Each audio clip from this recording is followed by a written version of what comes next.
pagi, salam sejahtera untuk kita semua. Dan saya hormati Sekretaris Kepala Bidang Kasubag Sukor, Bapak Ibu sekalian yang hadir pada hari ini.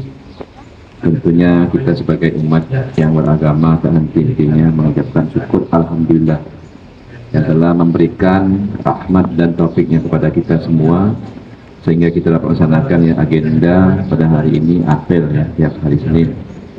Walaupun dihadiri kurang lebih 80 dari 120, artinya dari 40 orang yang tidak hadir. Ya, saya hitung tadi setelah acak ya, depan saya ini 70, belakang saya ini ada 10 dengan komandan upacara. Terima kasih kepada Bapak Ibu sekalian yang dapat hadir. Mudah-mudahan apa yang dilakukan kita ini kan kebaikan. Melakukan kebaikan, insya Allah dapat kebaikan. Ya, kebaikan, bukan kebaikan hari ini dan kebaikan apa yang dilakukan Bapak Ibu sekalian. Karena kita niat ikhlas ya, mengabdi kepada Tuhan negara ya, untuk berbuat baik. Apa yang dilakukan oleh kita semua berbuat baik, insya Allah dapat baik. Dan semua mudah-mudahan kita semua lalu dijaga oleh Allah Subhanahu wa Ta'ala, Tuhan yang Maha Kuasa. Ya, dari mulai kita, orang tua kita, mertua kita, anak kita, istri kita, suami kita yang ada di rumah, mudah-mudahan ini terjaga oleh Allah Subhanahu wa Ta'ala. Bapak Ibu sekalian yang saya hormati, ini musim pancaroba ya. Kasusnya cukup banyak ya.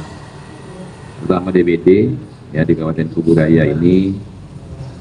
Saya mendapat laporan ya dari masyarakat mengenai DBD ini. Dan saya minta tolong nanti kepada Bapak Ibu sekalian yang terkait ya, yang berhubungan dengan surveillance nanti ya, untuk dapat memperkuat surveillance-nya Puskesmas untuk dapat ya, mengakses data yang ada di rumah sakit, baik itu kota maupun yang ada di wilayah Kabupaten Kuburaya. Saya kepengennya itu semua surveillance yang ada di Puskesmas itu bagi tugas. Ya, mungkin kalau Ambawang itu ya, khususnya Ambawang, bisa juga di Rumah Sakit Angkatan Darat ketika Usada dan Rumah Sakit Yaksi itu Ambawang menggeluti itu. Siapapun yang masuk di situ harus dapat dilaporkan oleh 2 Puskesmas itu. Kalau bagian di sini ini ya tinggal dibagi nanti seperti Sungai Dalam, kemudian Sungai Durian, kemudian Akap, Sungai Rengas, Punggur, tinggal dibagi tugas. Ini tugasnya mungkin lebih ya. Yang lain gimana Pak? Puskesmas yang lain tetap berjalan mendapatkan akses. Tapi yang utama yang dekat rumah sakit yang harus dapat mengakses data-data, baik itu penyakit menular maupun penyakit tidak menular. Cukup banyak juga laporan kepada saya orang yang masuk rumah sakit itu padahal sering konsul ke rumah sakit atau puskesmas kita, tapi ketinggalan BPJS, sehingga pada saat orang miskin masuk rumah sakit yang bukan penyakit DBD pun masuk ke kita. Ya, saya koordinasi juga dengan Kepala Bidang Yankes, Support Pelayanan Jamet, JPK, kemudian Yansus, minta tolong saya koordinasikan ke masing-masing puskesmas yang bersangkutan. Tadi malam ada 2, 3, 4 yang masuk ke saya. Tinggal share kepada kepala bidangnya untuk dapat menindaklanjuti. Bapak Ibu sekalian yang saya hormati, berkenaan dengan masalah kasus DBD itu sebenarnya tidak susah ya kita. Tidak tahu ya, mungkin fogging ya. Karena fogging ini kan tahapannya juga ada. Sampaikan jelas-jelasnya kepada masyarakat. Masyarakat ini kadang-kadang kan maunya data kasus, tidak ada kasus minta fogging. Tidak ada kasus minta fogging gitu. Nah, ini perlu penjelasan yang sedetil-detilnya. Biasalah masyarakat Kabupaten Kuburaya ini kalau tidak detail, tidak jelas, bahasa kita pun susah, tak paham dia. Padahal kemarin sudah disampaikan gitu. Ini perlu pemikiran kita semua sehingga masyarakat itu memahami kalau fogging fokus itu kapan ini gitu. Enggak. Kalau ada kasus baru. Kalau ada kasus baru Pak ngerti Pak ya. Kalau bilang ngerti, ya udah, alhamdulillah ngerti. Nah, ini perlu memang kita ini kan kerjanya nih sebenarnya kalau di Jakarta, mungkin di Kota Pontianak itu hal-hal seperti ini tidak dilakukan oleh, diumumkan oleh kepala dinas gitu. tidak diumumkan oleh dinas kesehatan, tidak paham masyarakatnya gitu. Tapi Kuburaya ini memang perlu pemikiran yang hal seperti ini gitu. Kita harus apa ya? Harus detail-detailnya ngomong dengan masyarakat itu. Kalau lihat mukanya tidak jelas, masih bingung, jelaskan kembali. Kemudian selanjutnya Bapak Ibu sekalian, berkenaan dengan program yang sudah dicapai oleh kita semua. Ini dah masuk bulan Juni, ya, separuh dari tahun 2023. Ya, saya melihat mulai dari program prioritas nasional dan program standar pelayanan minimal. Ya, saya sudah minta kepada kepala bidang subkor yang ada yang memegang penanggung jawab, ya, baik dinas kesehatan maupun puskesmas, sudah dapat saya. Banyak SPM masih rendah. Ya sudah, ini beda ya perhitungan SPM kita dengan perhitungan EPPGM. Ya, elektronik pencatatan gizi berbasis masyarakat itu beda. Kalau EPPGM itu memang harus 100% balita yang hadir di sini. Ya, artinya harus ditimbang. Kemudian kalau capaian program ini nanti akhir tahun bisa kita ngukur. Kalau sekarang itu sebenarnya program yang ada di pelayanan SPM 1 sampai SPM 12 itu harus udah 6 bulan, minimal dia 50%. Nah, nanti kita lihat masing-masing Bapak Ibu sekalian, ya, yang mudah ini tolong nanti dikerjakan. Saya lihat masih ada 30, masih ada 20 SPM. Berapa itu tidak hafal saya. Termasuklah SPM 1 ya, tentang pelayanan ibu hamil. Masih rendah. Kuncinya di situ. Saya pikir ya, kenapa SPM 1 ini pelayanan kepada ibu hamil.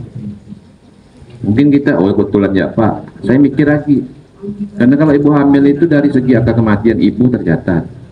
Makanya SPM di situ harus kuat gitu. Kalau SPM 1 itu udah bagus 100%, insya Allah yang lain tuh ikut gitu.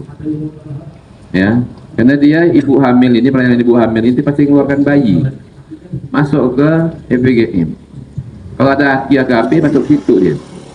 Makanya pelayanan ibu hamil ini memang harus kuat gitu. Nah, sahabat saya ini SPM 1 ini masih ya lumayan lah, 40-an kalau tidak salah. Ya, 40-an. Seharusnya kita pelayanan itu ya memang paling tidak 50%. 50% di bulan Mei, bulan Juni ini. 50%, tapi angkanya belum. Artinya ibu hamil yang ada di wilayah kita masing-masing ini belum terakses oleh kita. Masyarakat itu belum mengakses pelayanan kita. Kalau itu udah bagus, insya Allah mulai dari AKB, mulai dari pelayanan ibu hamil, ya, kemudian pelayanan bayi, balita. Ya, penimbangan kita di tahun ini masih di bulan ini, ya, di akhir Mei itu masih 82 kabupaten. Artinya ada 18% balita yang tidak hadir ke Posyandu. Ini kemarin diangkat oleh Pak Wakil Bupati, ya, kemarin jam 2 di Tribun, ya, sama-sama juga dengan saya. Ngangkat mencegah stunting dengan 2 telur saja. Tuh. Jadi saya berharap kepada Bapak Ibu sekalian, karena 2 bidang ini memang memegang program SPM, bidang Kesmas dan bidang P2P. Saya mikirnya sulitnya kemarin itu sebelum dapat data itu, pikirnya hanya pelayanan balita yang sangat rendah. Ternyata pelayanan-pelayanan yang paling mudah masih belum, tentang penjaringan. Penjaringan itu kan kelas 7, kelas 9.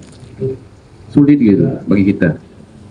Barang tuh ada, rumahnya ada, sekolah tuh ada, siswanya ada, kok tak capai gitu, tidak mencapai 100% gitu. Nah, ini perlu pemikiran kita semua, bagaimana caranya yang mudah itu harus dapat 100% duluan, atau minimal 60%, ya, atau 50%, 70% di akhir tahun, nanti 90%, ya. Kalau 90% ada sekolah yang tidak dikunjungi, ya, kan mudah sebenarnya. Beda dengan balita. Balita ini berkeliaran di kebun-kebun, kebun langsat, kebun durian. Tapi kalau sekolah itu kan siswanya di dalam. Yang penting punya data sekolah, mulai tingkat SD, SMP, SMA, ya, jumlahnya jelas, yang dikerjakan jelas, belum 100%. Ya, di akhir tahun 2022. Saya minta tolong pada ibu sekalian, ini tolong fokus ya. Kemudian berkenaan dengan SPM ini ya, ada bidang promkes ya, kalau tidak salah, membuat video mulai dari bupati, mulai wakil bupati, mulai dari Pak Sekda, mulai dari saya, Pak Mahyudin, Pak Said, dan semuanya ada di situ video. Itu sangat bagus sekali. Jadi ada kepala daerah yang memahami, yang memberikan informasi tentang pelayanan SPM, apa yang harus dikejar. Tentunya program-program lain ya sebenarnya harus seperti itu. Kemudian kalau bisa ada bahasa-bahasa yang memang harus dibuat dengan bahasa daerah, seperti pesan dunia 6 etnis terbesar ada yang pakai bahasa Madura ya, maksudnya sama tapi bahasa Madura, ada bahasa Jawa, bahasa Cina, untuk dapat menyampaikan. Kemudian berkenaan dengan ini Bapak Ibu sekalian, di Kabupaten Kuburaya ini memang sangat unik gitu, senang kita, tapi sakit juga gitu ya. Senangnya apa? Kita membuat program yang aneh-aneh gitu. Orang lain tidak bisa membuat program itu, kita buat ya, karena sini 6 etnis terbesar di kita ini banyak versi gitu. Berkenaan dengan masalah promosi nanti Bapak Ibu sekalian, terima kasih Pak Said, Pak Daniel yang telah memberikan informasi seperti ini ya. Kemudian berkenaan dengan promosi ini, saya minta tolong pada juga bidang promosi, bagaimana membuat desain ya, mendesain semua vaksinasi mulai dari IDL ini, mulai dari Habeno sampai selesai ya. Nanti boleh nanti dibuatkan video atau bentuk jenis himbauan. Contoh misalnya BCG dapat mencegah penyakit TBC, efek sampingnya seperti ini, penyuntikan seperti ini ya. Kemudian dilayani oleh dengan tenaga-tenaga yang memang profesional. Ini perlu kita desain supaya masyarakat juga memahami tentang program-program dan kesehatan Kabupaten Kuburaya. Kemudian yang terakhir saya sampaikan kepada ibu sekalian, tolong penyerapan ya Bapak Ibu sekalian ya, penyerapan anggaran jangan sampai nanti di bulan DW4 ibu kebut. Pertama kebut itu kok tak betul mengendalikan motor, bisa kita terpleset ya. Kalau kita program ini ngebut masalah anggaran, bisa juga tidak efektif, tidak valid, tidak nyampe. Mulai dari sekarang masih ada waktu 6 bulan. Tolong didesain benar ya, sehingga kita dapat menghasilkan yang terbaik bagi masing-masing program ya, sehingga dapat menghasilkan yang terbaik di Kabupaten Kuburaya. Kemarin kita ngebut berkenaan dengan masalah antrian SPM stunting. Nah, sekarang saya banyak pindah ke SPM 1 sampai SPM 12. Nah, tolong dukung pada semuanya, karena SPM ini berada 2 bidang, semua tetap ada dukungan, termasuk obat-obatan ya, termasuk pelayanan, bagaimana memberikan pelayanan imunisasi, bagaimana memberikan pelayanan yang lain. Tolong Bapak Ibu sekalian, bidang yang terkait tolong bantu. Inilah namanya kepong bakul yang sering saya sampaikan, struktur itu tidak putus-putus, mulai dari kepala dinas sampai ke bawah itu tidak ada putus-putus, artinya ada saling keterkaitan antara satu dengan yang lainnya. Mungkin ini yang dapat saya sampaikan. Terima kasih pada Bapak Ibu sekalian yang akan hadir tepat waktu. Mudah-mudahan kita sehat selalu dan kita cerdas menyikapi sesuatu. Mudah-mudahan kita selalu dijaga oleh Allah Subhanahu wa Ta'ala. Mohon maaf apabila ada kekurangan tutur kata saya, sikap ya. Terima kasih atas kehadirannya. Wabillahi taufiq wal hidayah. Wassalamualaikum warahmatullahi wabarakatuh. Selamat pagi, salam sejahtera untuk kita semua.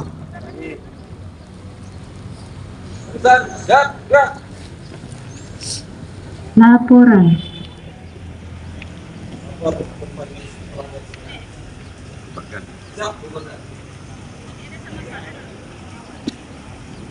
Penghormatan.